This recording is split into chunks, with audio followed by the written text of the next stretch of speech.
le processus de la récupération de l'argent détourné durant les 20 ans de règne du président déchu, Abdelaziz Bouteflika, n'est pas chose aisée d'un point de vue juridique et administratif. Cela peut prendre énormément de temps selon des avocats.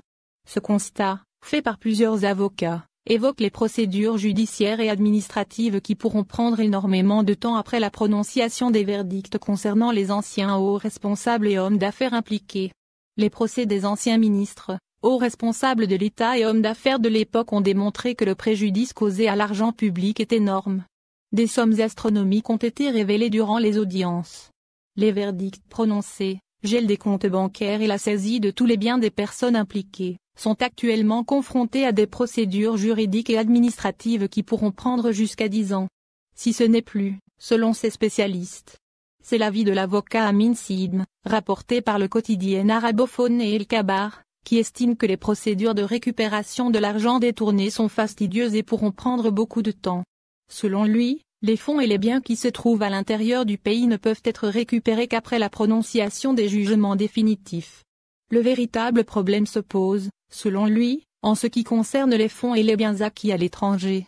Ici, l'avocat parle de 2 catégories, ceux dont l'emplacement est connu et ceux dont l'emplacement est inconnu. Ajoutez à cela, la nécessité d'un jugement final pour déclencher le processus de récupération. Pour le premier cas, M. Amin Sidm souligne qu'il existe une autre étape, après la prononciation du jugement définitif, qui doit être entreprise par les ministères de la Justice et des Affaires étrangères.